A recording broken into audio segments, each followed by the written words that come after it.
LPU ప్లేస్మెంట్ల రికార్డులు సృష్టిస్తోంది. Final year student 2.5 కోట్ల ప్యాకేజ్ పొందుతున్నారు. 1700 మందికి పైగా ఎల్పియు స్టూడెంట్స్ 10 లక్షల నుంచి 2.5 కోట్ల ప్యాకేజెస్ పొందారు. విద్యా విప్లవం ప్రారంభమైంది లవ్లీ ప్రొఫెషనల్ యూనివర్సిటీలో.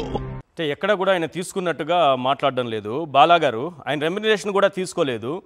కానీ ఎలా ఇది లీగల్గా తప్పు అవుతుంది? ఆయన సినిమాలో నటించవచ్చు కదా, రెమ్యునరేషన్ లేకుండా నటించవచ్చు కదా, అందుకే ఏమన్నా ఆ మాట చెప్పారా? సార్ ఇంకో విషయం మీకు చెప్పాలి. చిన్న ఇన్ఫర్మేషన్, ఇలాంటి వాళ్ళు ఉంటారని తెలిసే ఆయన చాలా తెలివిగా నాకు ఎప్పుడు రెమ్యునరేషన్ దక్కదనేశారు. నో ఇక్కడ ఆయన పాపం తప్పించుకోవాలని చాలా ట్రై చేశారు, కానీ అది కుదరదండి. ఆయనకి బెనిఫిట్ లేకపోయినా conflict of interest directly indirectly వేరే వాళ్ళకి చేసినా కూడా ఆయన అండర్ పర్మిట్ వచ్చేస్తారండి. మేబీ ఆయనకున్న లీగల్ అడ్వైజర్స్ ఎవరైతే ఉన్నారో, ఇప్పుడు ఆయన చుట్టూ ఉన్న వాళ్ళందరూ గవర్నమెంట్ పోస్ట్ కూడా తీసుకో ఉన్నారు, సరిగ్గా సజెషన్స్ లేరు ఆయనకి, ఇలా చేయొచ్చా చేయకూడదు అని చెప్పేసి అని. మేబీ దాని వల్ల ఆయన అంటే ఇలాంటి సజెషన్స్ చేసి ఉండొచ్చు. మీరు నేను రెమ్యునరేషన్ తీసుకోలేదని చెప్పండి కాబట్టి మీ మీద ఏం కేసులు పడవని చెప్పేసి అని.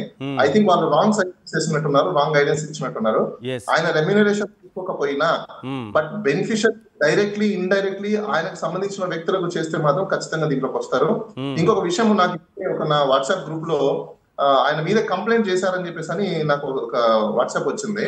కరెక్ట్ సార్, ఇప్పుడే నాకు అందింది ఒక బ్రేకింగ్, నాకు కూడా వచ్చింది వాట్సాప్ గ్రూప్ లో ఇప్పుడే అందింది కంప్లైంట్. మనం మాట్లాడుకుంటున్నటువంటి అంశం మీదనే విజయ్ కుమార్ గారు, liberation congress party founder president, వారు ఈ కంప్లైంట్ ఇచ్చినట్టుగా మనకు చీఫ్ సెక్రటరీకి రాసినట్టుగా director general anti corruption ACB కూడా డిస్ప్లే చేస్తే దాంట్లో ఏముందో కూడా చదువుదాం, మనం ప్రజలకు కూడా అర్థమవుతుంది.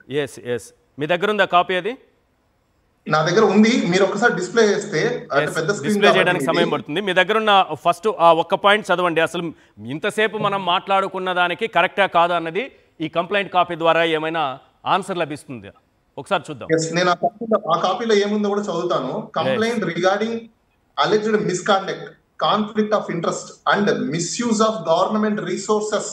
నేను ఏదైతే చెప్పానో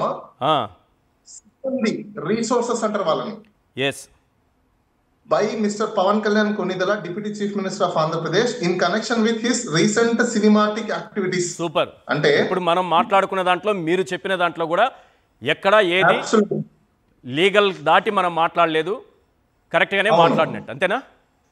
కరెక్ట్ అండి. ఆయన చాలా క్లియర్ గా ఆ కంప్లైంట్ నేను గో త్రూ కూడా చేస్తాను. ఆయన ఏం రాశారంటే, continued of engagement of movie activities and earning specifically Harihara Veeramallu. Mr. Pawan Kalyan, lead actor of Harihara Veeramallu, which scheduled on theaters on 24th of July 2024 on so. Despite of చాలా elaborated గా రాశారండి ఆయన. ఇది కూడా రాశారు, specific instance alleged misuse of government machinery, staff and security Harihara Veeramallu related to activity, government approval of cinema tickets. అది కూడా రాశారు ఆయన. సినిమా టికెట్స్ గురించి ఇంకొకటి కూడా రాశారు సార్. ఒక ప్రోగ్రామ్ చేశారంట. ఏంటి ప్రోగ్రామ్ అంటే, use of cinema theaters for official public interactions. Mr. Pawan Kalyan conducted a public interactions program, మన ఊరు మాట మంతి అనే ఒక ప్రోగ్రామ్ ని కూడా ఆయన టెలికాస్ట్ చేశారంట. దాన్ని కూడా రాస్తున్నారు ఆయన, చాలా నీట్ గా రాస్తారు. రైట్, దాదాపు 7 పేజీలు కనిపిస్తుంది. రైట్, అయితే ఇదైతే లీగల్ గా ఆయన తప్పు చేసినట్టే అవుతుంది డిప్యూటీ సీఎం హోదా. ఇప్పుడు ఆయన ఎవరెవరికి కంప్లైంట్ ఇచ్చారు అంటే, చీఫ్ సెక్రటరీ, అలానే anti corruption bureau DG, director general anti corruption బ్యూరోకి, చీఫ్ సెక్రటరీ ఆఫ్ ఆంధ్రప్రదేశ్ కి కంప్లైంట్ ఇచ్చారు. దాంతో పాటు కాపీ నారా చంద్రబాబు నాయుడు కూడా పెట్టారండి, కింద లాస్ట్ లో ఉంది, కాపీ టు నారా చంద్రబాబు నాయుడు కూడా పెట్టారు. రైట్,